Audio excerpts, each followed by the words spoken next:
पार करने के लिए तो वो मुट्ठी भर माल लेके आते थे इंग्लैंड से और यहां से पूरा का पूरा शिप भर के लेके जाते थे। इसको कहते हैं लाभ। लाभ की परिभाषा ये है कम देना अधिक लेना। मानव व्यवहार क्या है? लाभ और सत्ता के लिए। लाभ और सत्ता की परिभाषा क्या है? कम देना ज्यादा लेना। इसको लोभ वृत्ति भी बोलते हैं, अर्थ वृत्ति भी बोलते हैं, शूद्र वृत्ति भी बोलते हैं, मानव वृत्ति भी बोलते हैं, क्योंकि ये कहीं नहीं पाई जाती, केवल मानव में पाई जाती। तो अंग्रेज वहां आते थे, परंतु उनको 7 समंदर पार से आना पड़ता था। अगर समुद्र की लहरों में खाली जहाज आएगा तो वो टिक नहीं पाएगा, तो समुद्र के जहाज को स्थिर करने के लिए उनको जहाज को भरना पड़ता था। परंतु भारत में बेचने लायक उनके पास कोई वस्तु ही नहीं थी। तो वो क्या करते थे? कुछ वस्तुओं को छोड़ के, सोने चांदी या दूसरी वस्तुओं को छोड़ के, इसेंशियल मेटल, कीमती मेटल को छोड़ के, उनके पास कोई प्रोडक्ट नहीं था, तो वो खाली जहाज को वहां की मिट्टी से भर के लाते थे और वो कैलकाटा के बाहर नहरों में, डेल्टा में वो उसको डंप कर देते थे। परंतु वहां के शोर में फिर देखा कि कई कुछ साल के बाद देखा कि मिट्टी कहां से लाए, क्योंकि समुद्र तट पर तो मिट्टी होती नहीं है, तो अंदर से लानी पड़ती है।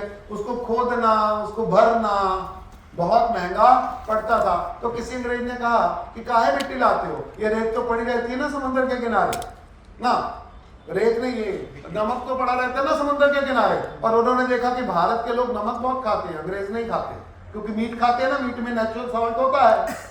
परंतु भारत के लोगों की जो डाइट है वो वेजिटेरियन है, तो वेजिटेरियन डाइट को पचाने के लिए किसकी जरूरत है?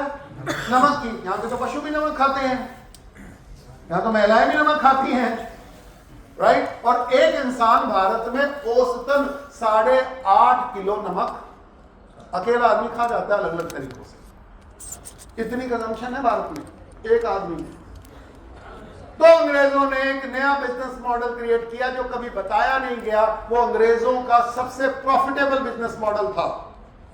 वो वहां से खाली जहाज में नमक भर के लाते थे और उन्होंने न किया, पर उन्होंने देखा कि यहाँ से वो कैसे बिकेगा, क्योंकि वो तो सारे भारत में नमक ही नमक है, समुद्री तटों में नमक ही नमक है। यहाँ तो नमक के पहाड़ भी हैं और नमक की झीलें भी हैं, सांबर लेक राजस्थान में, राइट।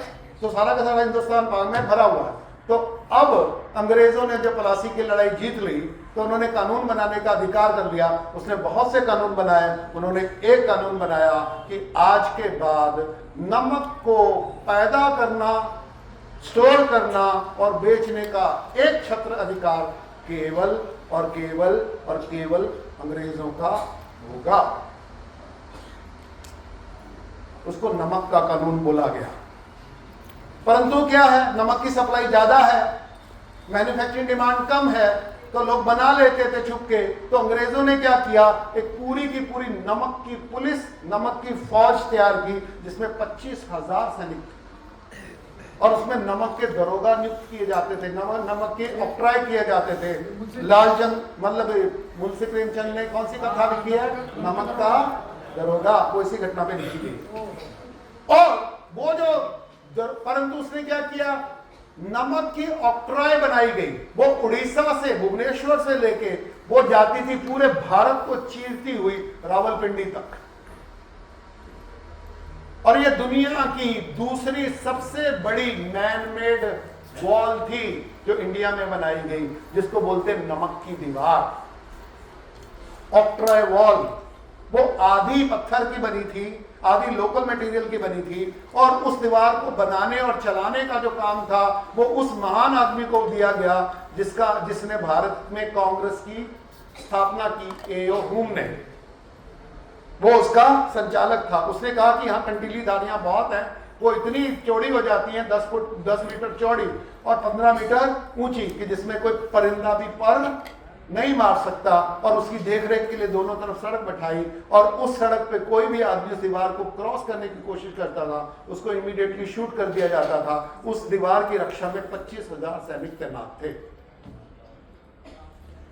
और 1 ग्राम भी नमक बिना टैक्स के, उसको, नमक को कंट्रोल किया गया, उसको महंगा किया गया।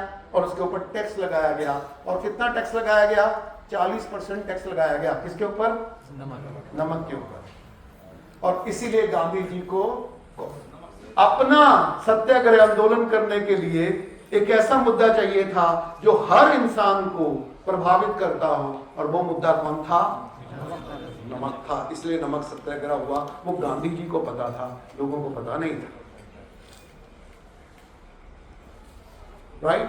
परंतु इस पूरी घटना में लोगों के पास नमक खरीदने के लिए भी पैसे नहीं थे, तो लोगों की जो नमक की जो खपत थी वो 8.5 किलो सालाना से गिर के 3.5 किलो सालाना हो गई, जिसके कारण हड्डियों का साइज, मसल्स का साइज, बोन्स का साइज, ताकत का साइज, दिल डोल का साइज क्या हो गया?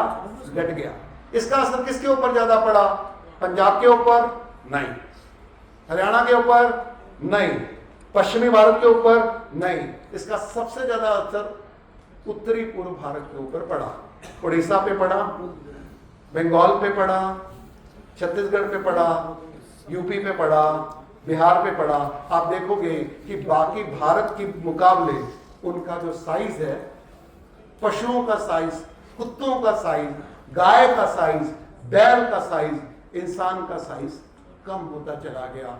और रिसर्चर ने उसका एक बड़ा कारण ये नमक के कानून को माना है। यानी आपकी जिन्सों के साथ ये भी हुआ है, और पिछली सदी में हुआ है, और किसी इतिहास पुरुष ने उसको दर्ज तक नहीं किया।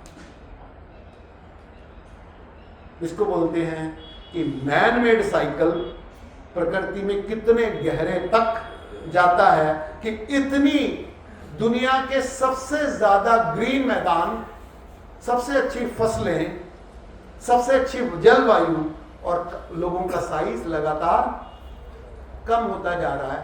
वो नेचर के कारण नहीं हुआ, वो मैन मेड फैक्टर के कारण हुआ। समझ में आया? और आज इसका असर आपको पंजाब में भी दिख रहा है। मेरी जनरेशन में हम लोगों के जो दोस्त हुआ करते थे पंजाबी, वो एवरेज 6.25 फुट से तो शुरू होते थे, और 6.5 फुट तक हट्टे कट्टे सरदार जाते थे। सरदारों की ये इमेज थी। आज सरदार क्या होते हैं? आज सरदार मिलते हैं हैप्पी सिंह जैसे।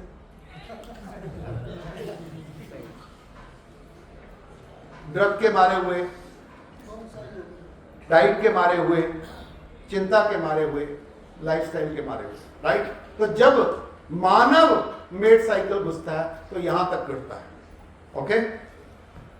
मेरी बात का जवाब मिला आपको? जी। संजीव जी, जी। ये जो बॉन्साई